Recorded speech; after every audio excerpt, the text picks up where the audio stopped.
Hello, welcome to this briefing on crowdsourced funding equity raising.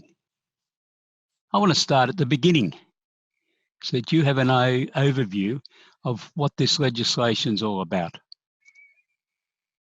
Amendments were made by the federal government to the Corporations Act following the announcement by the then Prime Minister Malcolm Turnbull in December 2015 as part of the government's innovation package that the government was committed to the creation of a new company structure by amending the Corporations Code to be known as an early stage innovation company.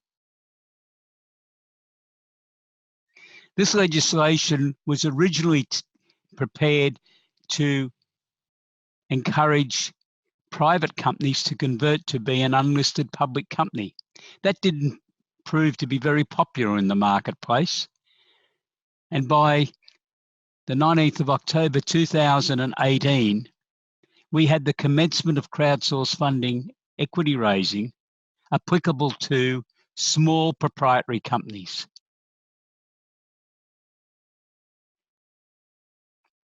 The legislation authorised the Australian Security Investment Commission, ASIC, to appoint people with Australian financial services licences to be known as crowdsourced funding intermediaries.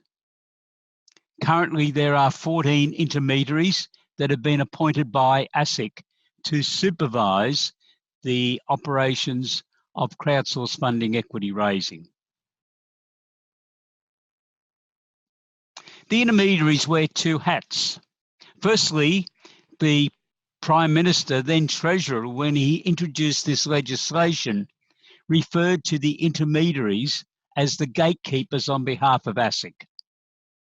They perform that role by ensuring that the legislation contained within the Corporations Act has been abided by, primarily in the crowdsourced funding offer document, but also in all aspects of how the capital raising has been conducted. But the intermediary also plays a very important second role, and that is as the promoter of the company which is now listed on their website, on their platform as the legislation refers to it.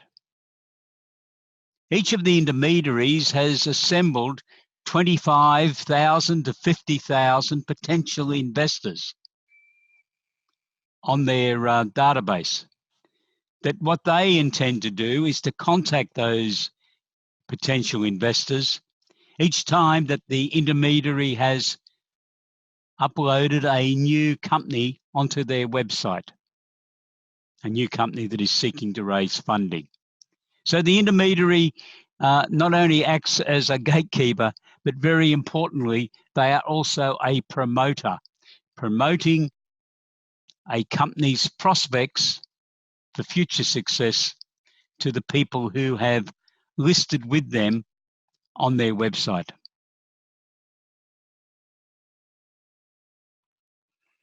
Now, the eligibility requirements for crowdsourced funding equity raising are gross group turnover under $25 million per annum, gross group assets under $25 million.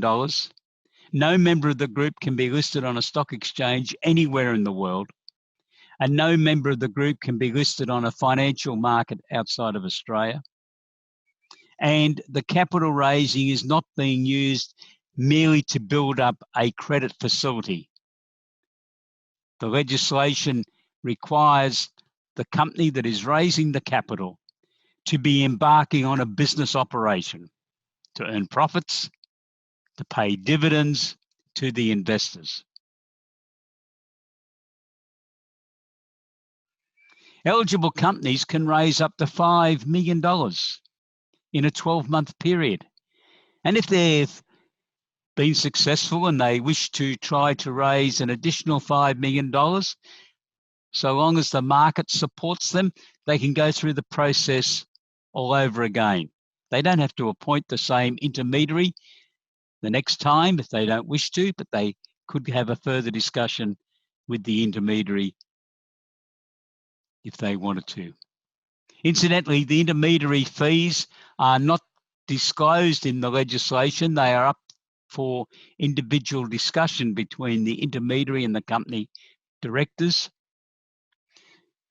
Intermediary fees, though, seem to range from about 4% to 8%, depending on the amount of capital to be raised. And each company needs to come to an agreement with the intermediary as to the fee that is going to be payable. At least one intermediary doesn't charge fees to be paid in cash. They negotiate an agreement to take a parcel of shares in the company that they have assisted as being the intermediary. If you require any further information, please don't hesitate to contact us at ESS BIZTOOLS or ESS Small Business. There are 6 further briefings in this series, and hopefully you'll be able to watch them at your convenience. Have a great day. Goodbye.